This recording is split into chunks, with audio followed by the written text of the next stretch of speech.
మొన్న రమ్మని ఈ లొకేషనే పెట్టాడే. లొకేషన్ ఇదే కదా, ఎక్కడున్నారు వీళ్ళు? మా గేట్ వేసినట్టుంది. సర్లే గోడ దూకేద్దాం. అమ్మా ఎన్ని పొదలలాగా ఉన్నారా బాబు.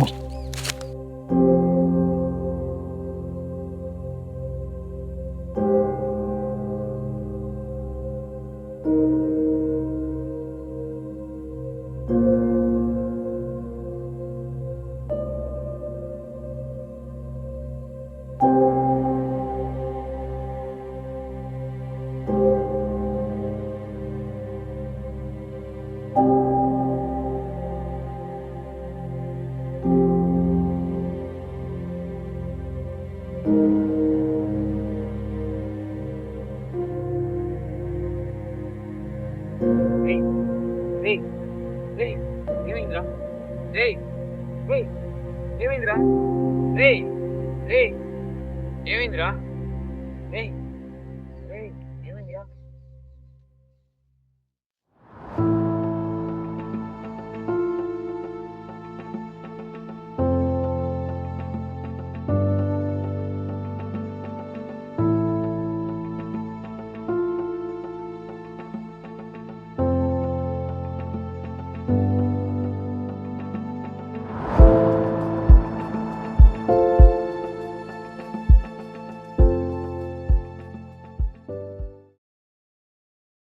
కొన్ని సంవత్సరాల క్రితం ఇదే ప్రదేశంలో రుద్రవన్ అనే వైభవమైన రాజ్యం ఉండేది.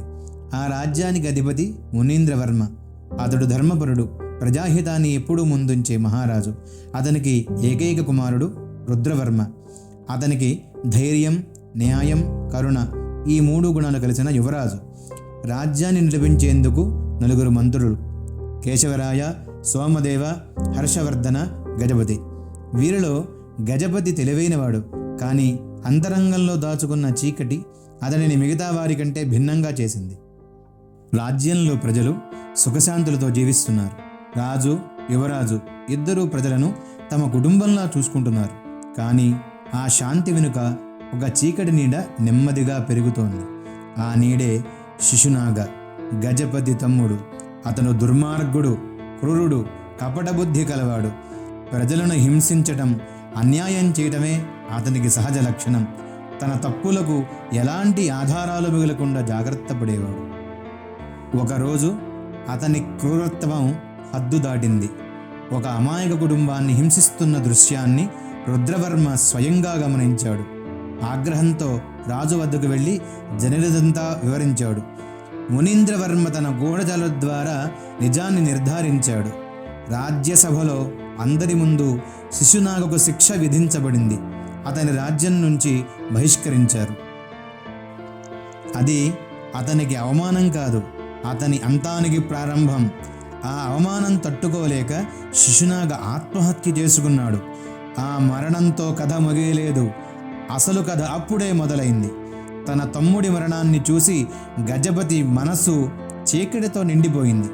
అతని హృదయం క్రూరత్వంతో మారిపోయింది. ఇదంతా రుద్రవర్మ వల్లే అనే భావన అతనిలో విషంలా వ్యాపించింది. పగ, ఆశ, అధికార దాహం ఈ 3 అతనిని పూర్తిగా ఆక్రమించాయి. ఈ రాజ్యం నాకే కావాలి అనుకున్నాడు. అతను ఒక కుట్ర మొదలుపెట్టాడు. నెమ్మదిగా రాజ్యంలో కలహాలు లేపడం ప్రారంభించాడు. మహారాజు, మిగతా మంత్రుల మనస్సులను తన మాటలతో మలిచాడు. రుద్రవర్మపై అబద్ధపు నిందలు మోపాడు. ఈ రాజ్యాన్ని చెడగొడుతున్నాడు, నియమాలను సరిగా పాటించడం లేదు అని. నమ్మకం కదిలింది. తండ్రి హృదయం సందేహంలో పడింది. చివరికి గజపతి ఇచ్చిన సలహా ఒక తండ్రిని క్రూరత్వంతో రాక్షసుడిగా మార్చింది. తన స్వంత కుమారుణ్ణి తానే హతమార్చాలని మునీంద్రవర్మ నిర్ణయించుకున్నాడు. రాజ్యానికి దూరంగా ఒక శపించబడిన చెట్టు ఉన్నది.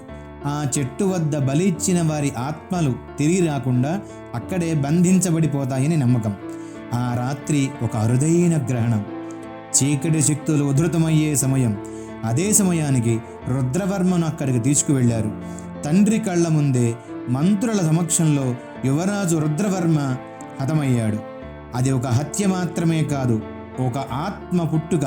అన్యాయం, వంచన, వేదన ఈ మూడూ కలిసినప్పుడు రుద్రవర్మ ఒక భయంకరమైన దుష్టాత్మగా మారిపోయాడు. ఆ చెట్టు శాపం వల్ల తన పగతో అదే ప్రదేశంలో బంధించబడిపోయాడు. ఒక చీకటి శక్తి, ఒక వేచి ఉన్న ప్రతీకారం. కొంతకాలానికి నిజం వెలుగులోకి వచ్చింది. మునీంద్రవర్మకు తన తప్పు అర్థమైంది, కానీ అప్పటికే ఆలస్యమైంది.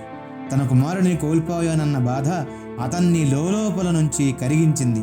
అతను మానసిక వేదనలో మునిగిపోయాడు. ఇదే సమయం గజపతి తన చివరి అడుగు వేశాడు. నిద్రలో ఉన్న రాజును హతమార్చాడు. మిగతా మంత్రులు, వారికి ఇదంతా ముందే తెలుసు. వారి భోజనంలో విషం కలిపి వారిని కూడా అంతం చేశాడు. చివరికి రుద్రవన రాజ్యం గజపతి చేతుల్లోకి వెళ్ళిపోయింది. పగతో ప్రారంభమైన కథ రక్తంతో ముగిసింది. కానీ చీకటి అంతమవ్వలేదు. ఆ చెట్టు వద్ద ఇంకా ఒక ఆత్మ ఉన్నది, వేచి ఉంది తన సమయం కోసం. కాలం గడిచింది, యుగాలు మారాయి. విధి తన ఆట మొదలుపెట్టింది. ఒక అద్భుతమైన మలుపు. అప్పట్లో ఉన్న వారంతా అదే రూపాలతో అందరూ తిరిగి మళ్ళీ ఈ కాలంలో జన్మించారు. కానీ ఒకటి మాత్రం మారలేదు. ఆ చెట్టు వద్ద బంధింపబడిన ఆత్మ ఇంకా అక్కడే ఉంది, ఇంకా ఎదురు చూస్తోంది తనపై జరిగిన అన్యాయానికి ప్రతీకారం తీర్చుకోవడానికి. ఇప్పుడు ప్రశ్న ఒకటే, ఈసారి విధి ఎవరిని కాపాడుతుంది, ఎవరిని బలి చేస్తుంది, మరియు ఆ దుష్టాత్మ ఈ జన్మలో వారితో ఏమి చేయబోతోంది?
బ్రతికే ఉన్నావా సోదరా? సోదరా బ్రతికే ఉన్నావా నువ్వు? సోదరా బ్రతికే ఉన్నావా ఇంకా? సోదరా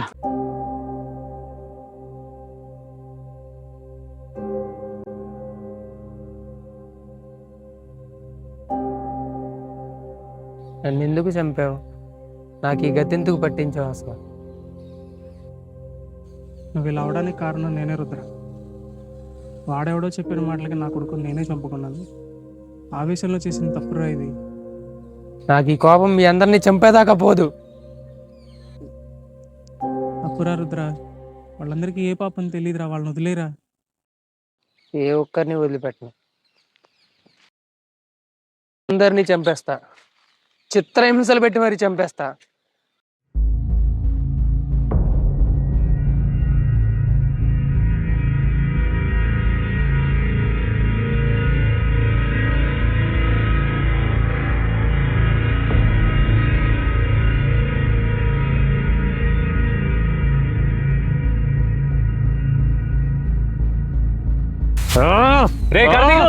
ఏమైందిరా?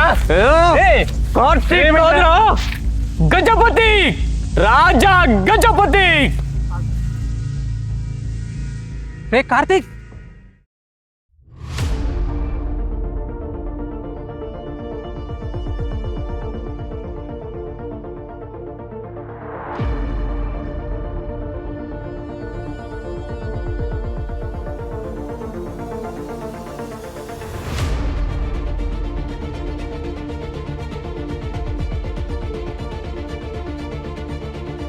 రే కార్తిక్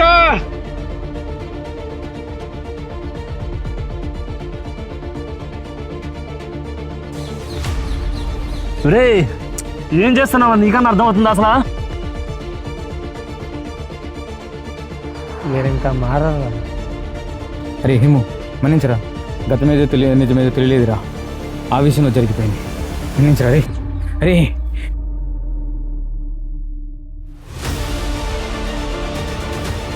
క్షమించు రుద్ర.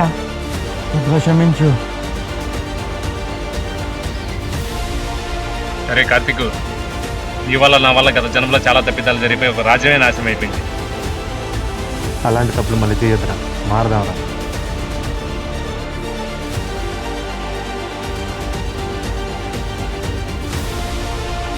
మా యొక్క స్వార్థం వల్ల ఇదంతా జరిగింది. దయచేసి మమ్మల్ని క్షమించు. క్షమించు రుద్ర. క్షమించు రుద్ర.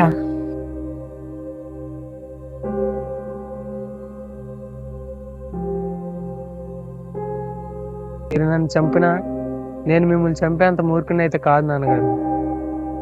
నిజమేంటో మా తండ్రికి తెలిసింది. ఇక చాలు,